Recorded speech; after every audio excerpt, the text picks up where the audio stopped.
Yo, welcome back, Jack, to the Zolian podcast, where we talk about fantasy, family, and freedom. And today I want to talk about fighting games. We're getting back into the conversation of Tekken, okay? Or as some others like to call it, Tekken. And I'm telling you, man, whenever I hear Tekken, I want to say it like that too. I want to talk about forest law, okay? Something I want to see in Tekken 8 is what happened to forest law.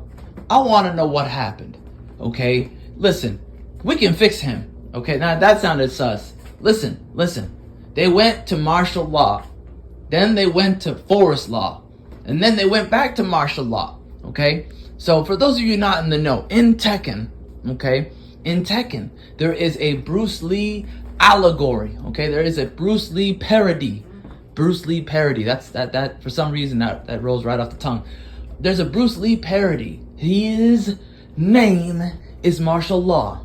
In 1 and 2, you have martial law. He was a chef, okay? He was a restaurant owner, all right? And on the low, he had a fighting studio. He had a dojo, okay? And listen, in Tekken 3, he kind of took a step back, and his son took over, forest law. And I thought, oh, okay, martial law finally decided to settle down with his family and go be a family man. I respect it. You know, there's other characters who did that before, right? There's other characters who stepped back, like Julia's mom. I forgot Julia's mom's name. I don't know. She was a Native American girl, and Julia took over for her mom, okay? So there's characters who stepped down and they never come back. They ain't never come back. And I like that. It makes Tekken different. It is what make it different, okay? When Tekken said in 3, hey, here are the kids, they said, we're not coming back, basically. That's how I looked at it. I interpreted that as, this is time progression. What Street Fighter won't do, we will, okay? We are built different, okay? We built different. I respect that. That's how you got to do it, man. You want to differentiate in yourself in an industry full of other games that are the same as yours in that same field, that same mechanics. You gotta step up, man. You gotta step up and step out and be the nail that sticks out. Okay? Don't worry about getting hammered down. Don't worry about risks. Life is risks. Any reward that's worth having needs to have risks involved, okay? Otherwise, everybody would have done it. And if everybody does it, you ain't special, boy. You ain't nobody. If everybody does it, who are you? Nobody, okay? You ain't nothing if everybody else doing the same thing you're doing. You got to do things your way. You got to go your own path. You got to go down the shadow path. That's what I've been saying since day one, okay? Do your own thing. Go down your own road. Don't be afraid. And Tekken said, we not scared. We going there, okay? We not scared. We going there. That's what they said. Then in Tekken 4, they pulled back. They made a mistake in Tekken 4. I'm going to be honest with you. There was a lot of mistakes in Tekken 4, but I still like Tekken 4. That's not shade. It's one of my favorites, okay? In my opinion, it's like this. Tekken 3, Tekken 4, and to be honest, these days, like after I had played Tekken Tag 2, it's Tekken 3, 4, then Tekken Tag 2, and then everything else, right? Everything else, you know what I mean? I'm going to be honest with you. I really like Tekken Tag 2. Like, when I gave it a try, many years later, you know, I had never seen it when I was a kid. They just did not advertise it, and it was already sold out, and they only had limited numbers of that. You know, I never had experience with it. But when I was an adult, I was like, oh, this is kind of like Tekken. This is like Tekken 3.5. I'm into it. Anyways, back to my main point, okay? They did it different. Tekken 4, they did a lot of other things different, and they messed up a lot of things. But they also tried new things that did work, right? And then unfortunately, they never came back. But one day we'll talk about Tekken 4. I definitely will cover that. That's its own show. But my point is, they went back to martial law, okay? We don't know what happened to forest law. And then to make things worse, to just embarrass and kind of, in a weird way, I hate to say this, I don't mean to be rude, but I don't mean to be rude. This ain't shade against Harada or any of the writers in Tekken, but I definitely think they made a mistake doing this. They took both the father and the son, okay? In the subsequent episodes in Tekken 5, and Tekken 6 and Tekken 5.5, okay, they made them into jokes.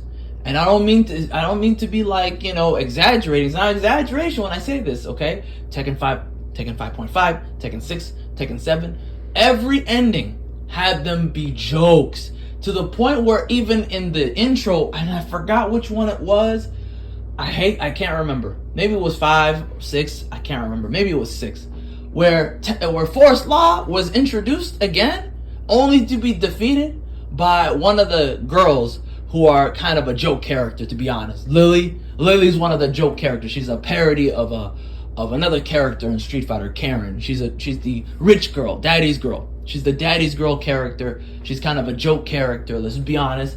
She doesn't have any story relevance. She's just there for humor, okay? She's there as a, haha, look at that. You know, she's a foil to Jun Kazama, Asuka Kazama. All the Tekken fans are going to be mad about that one. That was a mistake, guys. That was a Freudian slip, okay? Anyways, I be throwing Jun out there by accident all the time. I be thinking about Jun like, what they doing now? What are they doing with her? Is she alive or is she not? That's its own episode. We'll talk about that in a different episode. Ask me if you want to know my theory. I have a conspiracy theory about Jun, but that's a whole other thing. I just opened I should close that wormhole before we get sucked in. That's his own rabbit hole, okay? We don't want to talk about that. That tunnel needs to be closed. But again, going back to my main point. In one of the Tekkens, I think it was 5 or 6, Forest Law was introduced only to be face planted down on the ground, defeated by Lily. And he lost his introduction, his ticket to the Tekken event, right? The Iron Fist tournament invite. She took his ticket. She said, I'm going to the tournament. Looks like it's my turn to fight. And I was just sitting there like, why even do that? What was the point of that? Why would you make the father and the son a joke? You know what I mean? If you want to do a service to your fans, this is what I would do, okay? Pick one of them.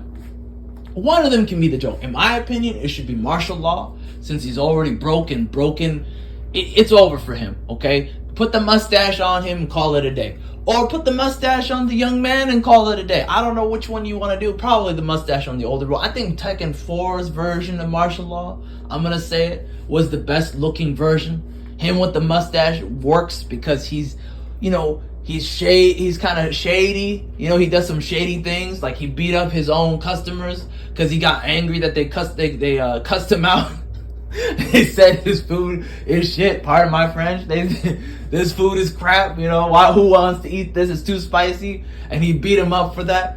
You know, I can see him being kind of jaded, shady. He kind of is, you know, a joke himself. You know, I can see that. You can have him be that parody. That's fine. And then you take his son and make him more edgy, more straight. Play it straight. You know what I mean? And then you can have different fighting styles. That's how you fix it. You make Forest Law the serious one, who is making successes, who is the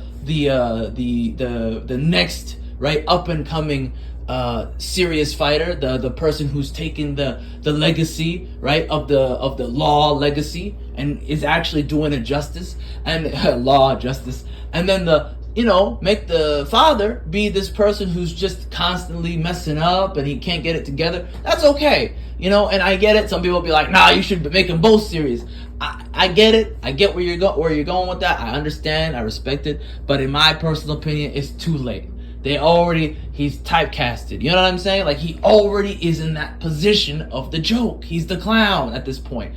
You can't go back, right? But there's still a chance for Forest Law. He hasn't been out there too much. He had Tekken 3, which in my opinion, if you look at him in Tekken Tag 2, you see them both, you can kind of tell who's the joke and who's serious, you know? Even though sometimes they play a little humor there, they got a little minor interaction humor going on with the father-son kind of interactions, you still see some seriousness in Forest Law. Like, he got some angst going on. He's like, hey, listen, don't mess with me now. You know, he got that don't mess with me energy, you know? Meanwhile, martial law is, I'll beat you up, but unless I'm outnumbered, then I'm running away. Like, that's literally what martial law is about. That's why I was disappointed. And I think it was Tekken 7. I think it was 7 where he ran away from like opponents, and I was just like, bro, what? This is your ending. This isn't Fang's ending. Was it 5? Was it 6? Was it 7? I feel like that was 7. I could be wrong, but he ran away. Fang got back up after a little skirmish, and he ran away, like martial law running away with Paul Phoenix. They're both running away, 2 against 1, and you're still running away. Come on, man. Anyways, I don't want to get into too much detail about that. It's just one of those things that just drives me nuts, And I understand someone wants to. I'm sure someone's gonna say it. Oh, Forrest Law had a car accident. He had a motorcycle accident in Tekken 4, so he couldn't come back. Oh, come on, man. He's not disabled. We've seen him. He lost the fight to Lily. He's on the floor. Now, I get it. Maybe he has some injury. I can see that. But in my opinion, I say let him come back in the game.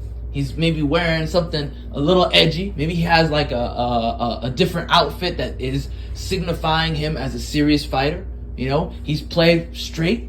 Maybe he's got a bandana or something. You know what I mean? Give him a little bit more of an edge and play him straight and have him. You can have a disability. I don't care. If maybe he's missing an arm, I don't care. But as long as his gameplay is on point, right? Make it fun. Make it like Liu Kang. Look at Liu Kang. It's fun. You enjoy it. And he's serious. Even though he has some jokey moves, he's still serious. He has the bicycle kick, but he's still got moves that make you go, yeah, this guy is the guy. I like playing this guy. It's a fun experience. It's not just funny. It has there's actual threats. Like if I play this guy and I'm playing against a guy who's using this guy, I'm going to be worried. How good is he with him? I'm going to be in trouble. You know what I mean? So that's my point. Anyways, that's my opinion. What's yours? Let me hear it in the comment section below. Appreciate your time. Have a great day. Bye-bye.